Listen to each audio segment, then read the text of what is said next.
The boy woke with the salt of the Pacific still in his hair and the dust of a desert he had never asked for already gritting between his teeth. 16 years old, born in San Pedro, California, in the United States of America. And there was a paper tag, number 10,710, tied with string through the buttonhole of his coat. Because 3 weeks ago the government had decided that a tag was the correct way to move a family of 4. His name was Kenji Tanaka. Everyone called him Ken, the way American boys are called. He had a library card once, and a glove for second base, and a crush on a girl named Dorothy, who worked the counter at the drugstore on Pacific Avenue.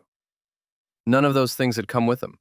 What had come with him fit in 2 suitcases, because the order said 1 duffel and 1 suitcase per person, and nothing that would not fit in a hand. He lay still for a moment on a mattress he had stuffed himself, the night before, with straw from a pile at the end of the block. The mattress crackled when he breathed. Above him, the ceiling was tar paper and pine knots, and where the knots had fallen out, there were holes, and through the holes came light, and through the light came the dust. It moved in the air like something alive. It settled on his sister's black hair across the room and turned it gray, so that for 1 second little Aiko, who was 7, looked like an old woman sleeping. Let me say a thing about this boy before we walk through his day. His name is my own invention, set over the truth of many real ones. The men and women who told their stories, decades later, into tape recorders for the Densho Project and the oral histories at Berkeley, who had carried this morning inside them for 50 years before anyone thought to ask. The dust is real. The tag is real. The number's the kind of number that was real. Walk beside him, and you walk beside 10,000 at this one camp, and more than 100,000 across the whole country. The place was called Manzanar. It sat in the Owens Valley in the long, dry trough between 2 mountain ranges in eastern California, a place that had been orchard country once until the city of Los Angeles bought up the water and let the apple trees die. Manzanar means apple orchard in Spanish. There were no apples now. There was sagebrush, and there was wind, and to the west the Sierra Nevada went straight up out of the flat ground. And the highest of them, Mount Williamson, still wore snow in late April, so that a boy lying in the dirt could look through a hole in the roof and see snow he would never be allowed to walk to. To understand how an American boy came to wake up behind barbed wire in his own country, you have to go back 10 weeks to a Sunday in February and to an island. Terminal Island, they called it, a spit of land in Los Angeles Harbor between San Pedro and Long Beach, where the fishing families lived, most of them Japanese, most of them men who went out before light in boats with names like the Santa Rosa and brought back tuna and mackerel and sardines for the canneries that ran along the waterfront. Ken's father, Hiroshi, was one of them, a captain. He had a boat, and he had spent 20 years learning the water off Catalina the way other men learn a road home, by feel, in the dark, in the fog, when the compass was the only honest thing aboard. In December, the war came. And in the weeks after, the men of Terminal Island who held the fishing licenses, the captains, the ones who knew the coast best, were the first taken, picked up by the FBI in the night, because a man who knew the coast was a man who could signal a submarine.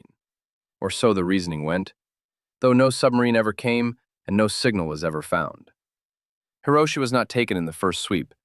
He was taken in the second thing, which was worse in its way because it took everyone. In February, they gave the whole island 48 hours. 48 hours to leave the only homes most of them had known. 2 days. The boy remembered the buyers coming, Americans in cars, circling the streets like the gulls circled the cannery, knowing. A man offered Hiroshi $25 for the boat that fed them.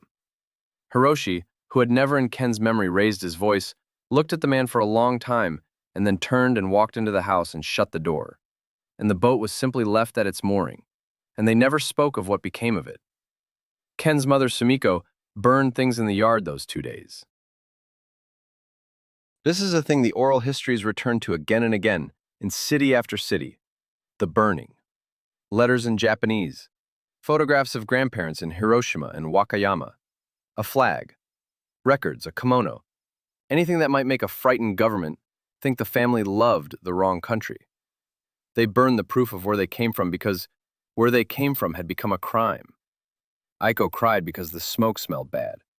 She did not understand. She was 7. Ken was 16 and understood enough to wish he were 7. Then the buses. Then a long day of road and a longer night, the windows of the bus painted over or the shades drawn. Accounts differ, and I will not pretend to a detail I cannot stand behind. So that the people inside could not see where they were being taken, and the people outside could not see who was being taken away. And at the end of it, the gate, the wire, the towers at the corners, 8 of them, raw new wood, and in each one a soldier and a searchlight and a machine gun pointed not out at the desert but in, at the barracks, at the people, at a 16-year-old American with a baseball glove he had not been allowed to bring. That had been the day before. This was the first full morning, and the first full morning is the one the survivors remembered most clearly of all, because the day you arrive you are still numb, still moving, still in the story of getting there. It is the morning after, when you wake and it is simply your life now, that the wire becomes real. Ken sat up. The cold of the high desert at 5,000 feet had come through the single thickness of pine board in the night, and his breath showed. There was a stove in the center of the room, oil burning, and no oil yet, and so there was no heat, and his mother was already awake and sitting on the edge of her cot with her coat over her nightclothes and her hands folded in her lap in the particular way she had, very straight, very still. That meant she was holding something down inside herself and would not let it show in front of the children. His father's cot was empty. Hiroshi was standing in the open doorway with his back to the room, looking out at the mountains, at the snow on Williamson, not moving, a tin cup of nothing in his hand. Outside, a bell, or something like a bell, a piece of iron rail hung from a post and struck with a hammer, the way they would call the blocks to meals for the next 3 years. It rang flat across the rows of identical black barracks, and the rows went on farther than a boy could count. 36 blocks of them laid out in a grid on the bare valley floor. 10,000 people, where 6 weeks before there had been nothing but sage. The sound of it carried the way sound carries in dry, cold air, very clear, very far. And Ken would hear that flat iron note in his sleep for the rest of his life, the way another man hears a trolley bell or a factory whistle and is 15 again. His mother stood. "Get your sister up," she said in Japanese, then caught herself and said it again in English, because some instinct had already learned that English was safer now, even here, even among their own. "Wash first. The line will be long." The line. He would learn the lines that morning, the way you learn the geography of a new country, because Manzanar was a country of lines. You lined up to eat. You lined up to wash. You lined up for the latrine, and that was the worst of the lines.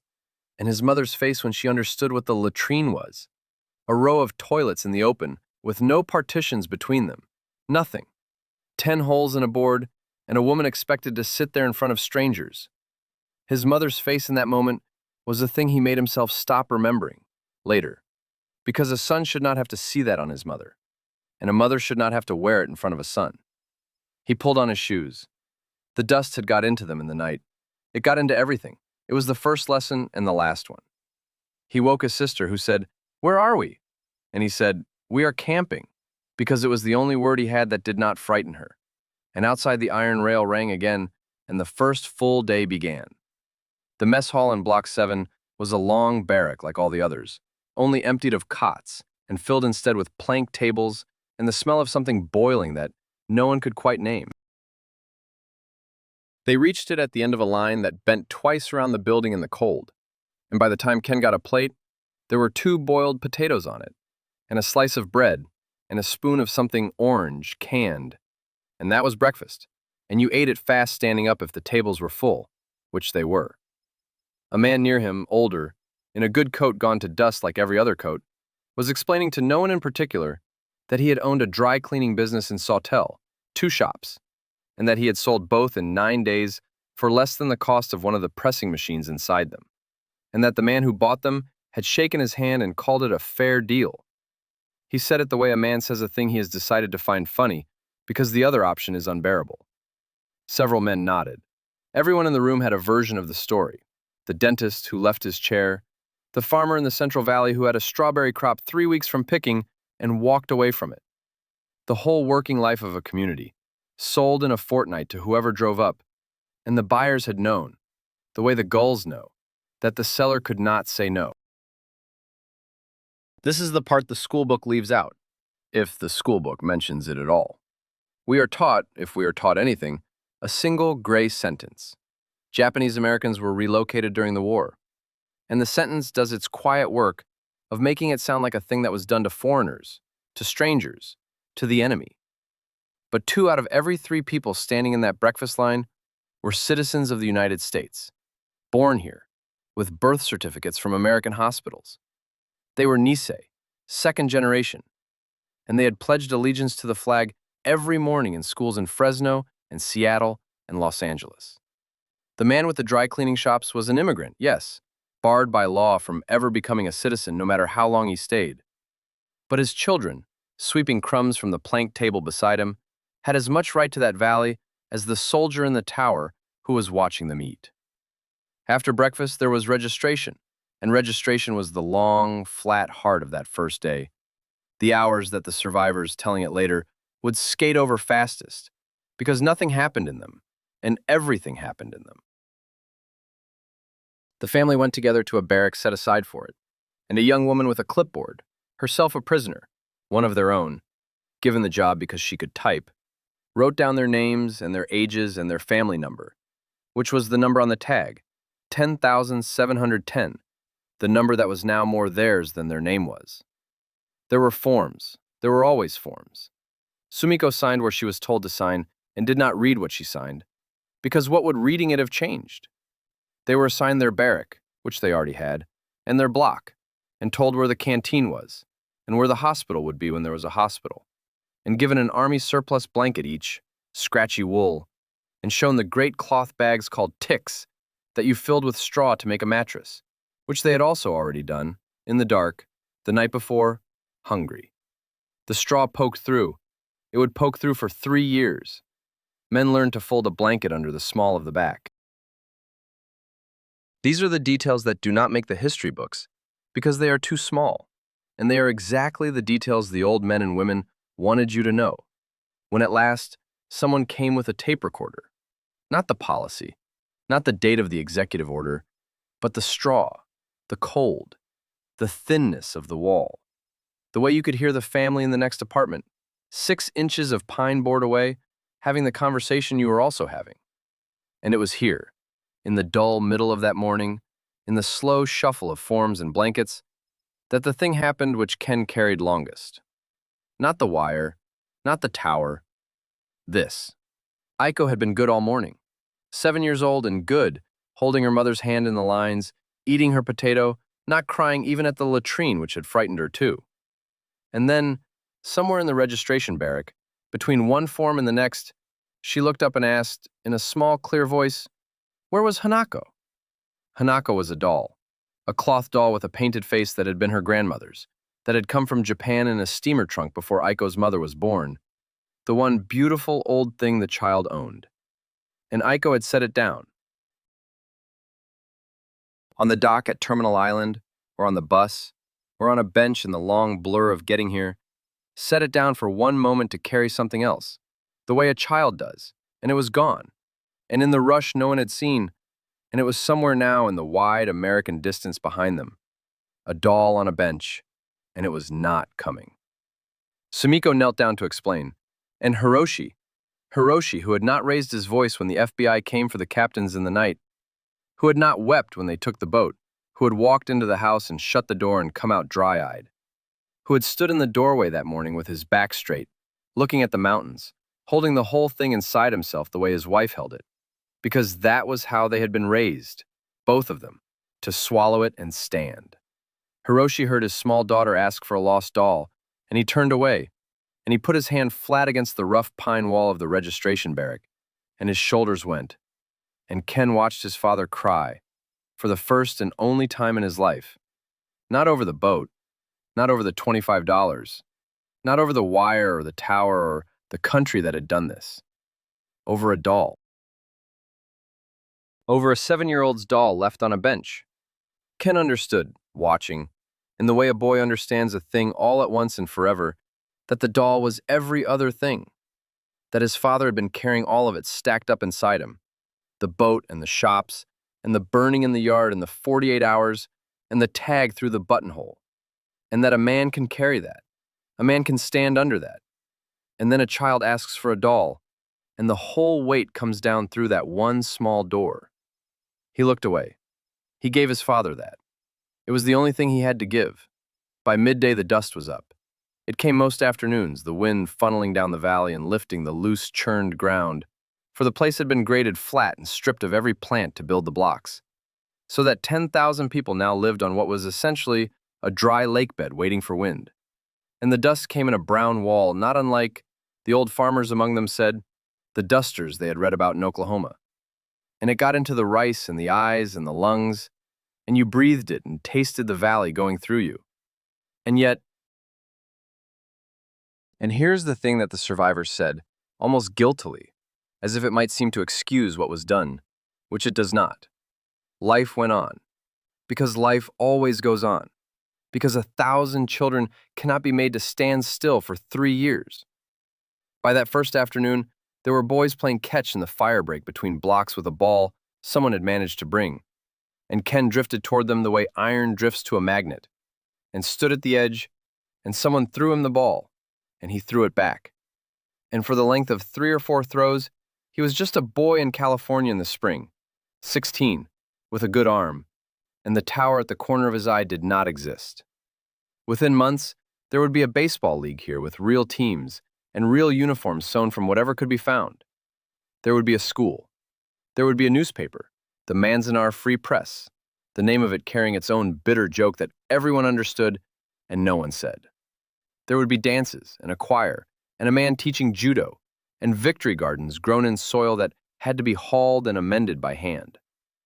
I have stood in that fire break. It is empty now, just the valley wind and the white mountains, and you can pace off where the bases would have been.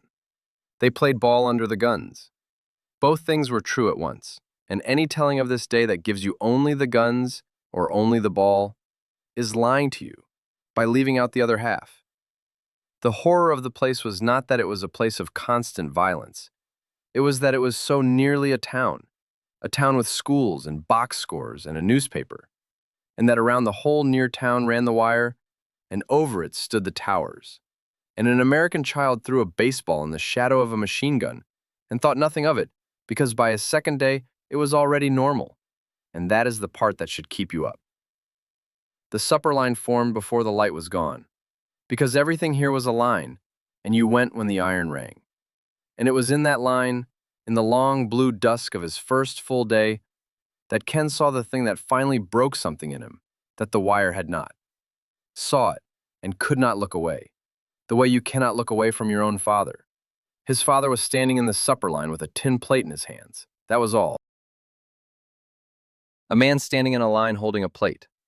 But the man was Hiroshi Tanaka, who had stood on the deck of his own boat in a December gale and brought it home, who had read the fog off Catalina by the smell of it, who in 20 years on the water had answered to no one and fed his family by the strength of his own back and the knowledge in his own hands. And now he stood between a schoolteacher and a barber in a line that bent twice around a tar paper barrack, holding out a government plate to be filled with whatever the kitchen had, waiting his turn like a child at a charity kitchen. And there was nothing in his face at all. That was the worst of it, not grief. Grief would have been something. There was nothing. The careful blank a proud man puts on when the only other thing his face could do is something he will not let it do in public. Ken stood with his own plate and watched his father be fed by the country that had caged him, and he felt a heat come up in his chest that he had no name for yet, and that he would spend years learning the name of. The Issei, the immigrant generation, the fathers and grandfathers, men barred by a law older than the war from ever holding citizenship, no matter how American their children were. Those men had built whole lives, farms and shops and fishing fleets, out of a country that had told them at every turn that they could stay and work, but never belong. And the camps took even that from them, took the one thing they had, which was that they had provided. A man who has always fed his family, fed now from a tin plate by men with guns. The oral histories circle this wound more than almost any other. The unmanning of the fathers, and the sons standing in the next place in line, watching, holding their own plates, helpless to give the old man back the only thing he had ever wanted to keep. Up on the corner tower, the searchlight came on as the valley went dark. It swept. That was the rhythm of the nights, the survivor said. The long, white finger of it moving slow across the rows, in at the windows, over the fire breaks, and a person caught in it for the 2 or 3 seconds it took to pass would stand very still, the way an animal stands, until the light moved on. There was a curfew. You were to be in your block after dark, in your barrack after a certain hour, and the light enforced it, sweeping and sweeping, and below it the family found their way back to the room that was now home by counting blocks in the dark. Because the blocks were identical, and a person who miscounted could walk a long way among strangers' doors before he found his own. Inside, the oil stove was going now. There had been a ration of oil that afternoon, and the one bare bulb on its cord, and the 4 of them sat on the cots in the small orange light, with the dust ticking against the tar paper outside, and they did the thing families have done in every camp and every siege and every bad winter in the history of people, which is they made the room a room. Sumiko had hung a sheet on a wire to make a corner where she and Aiko could dress out of sight.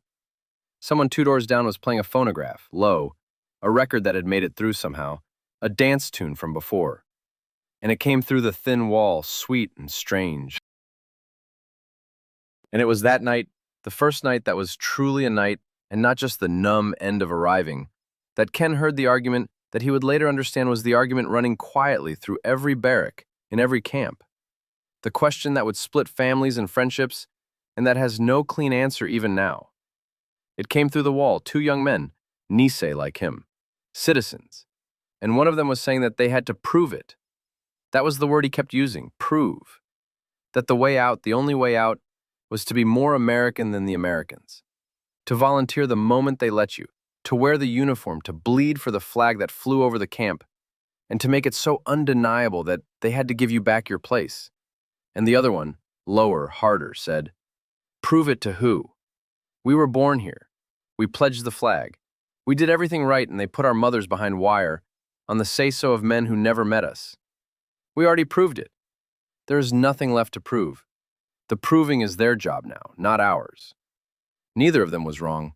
That is the unbearable thing. Within a year, the government would put that very question to every adult in the camps on a printed form. 2 questions, numbers 27 and 28, asking, would you serve and would you swear loyalty?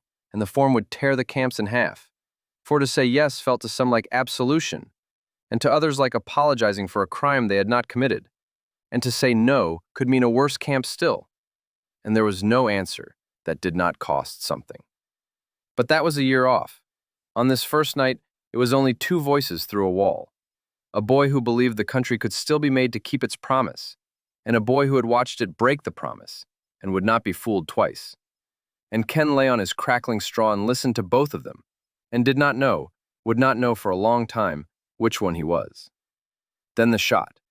It came from the direction of the wire, a single flat crack that the dry air carried clean across the blocks, and the phonograph stopped, and the whole camp seemed to hold its breath at once.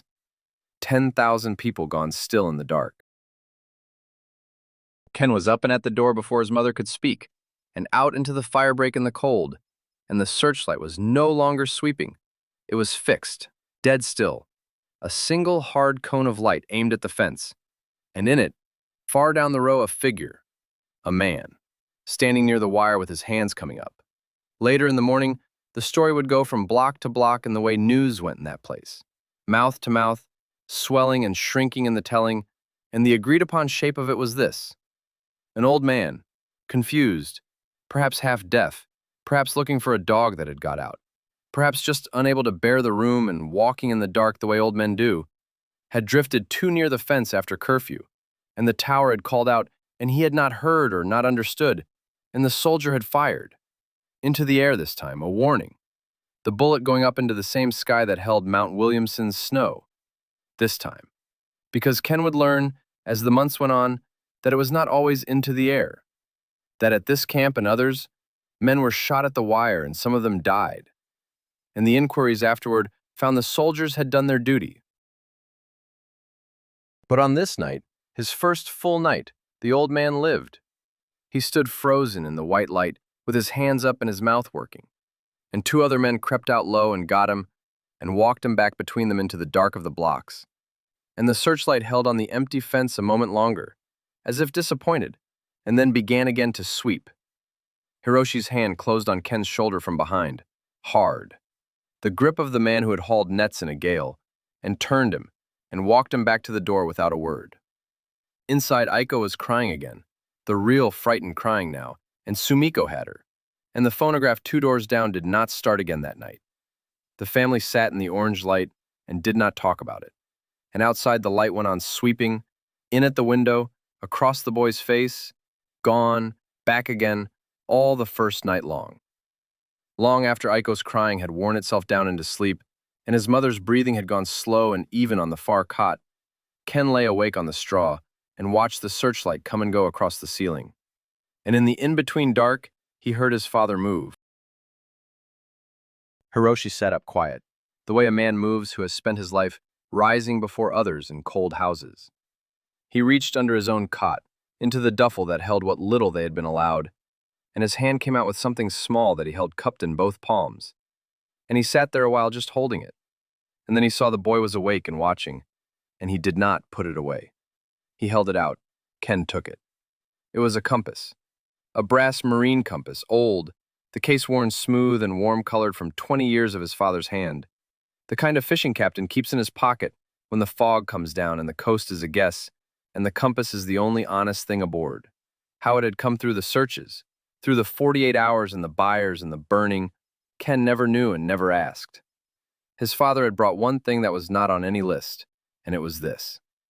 "The water doesn't know about any of this," Hiroshi said in Japanese, very low, so as not to wake the others. He did not gesture at the wire or the tower. He did not need to. The fish are still off Catalina tonight. The current still runs the way it ran. None of it stopped because they decided to be afraid of us. He closed the boy's fingers over the brass. "You keep this. A man should have one thing that points the same way no matter where they put him." Ken held the compass in the dark and felt the needle settle, somewhere under his thumb, swinging and steadying, pointing north through the floor of a barrack in a valley 5,000 feet above the sea. His father had read like a book. He did not say anything. There was nothing a 16-year-old could say to that. He closed his hand and kept it. And he kept it for the rest of his life. And that is the truth at the center of this invented boy, drawn from the real ones, that the fathers, stripped of everything, found ways to hand the sons something that the wire could not take, and that this is why the people came out the other side still themselves. Here's what the sources let us say about what came after, told plainly, the way the old historian in me prefers it. They were at Manzanar for 3 years, or rather, 3 years and a little more, counting the slow months of release after the war was already won. The war ground on in places the searchlight could not reach, and the strange, near town in the desert filled out. The school got real teachers. The free press printed its issues. The gardens greened the graded dirt, and a generation of children grew up thinking barbed wire and the iron rail and the white peak to the west were simply what the world was.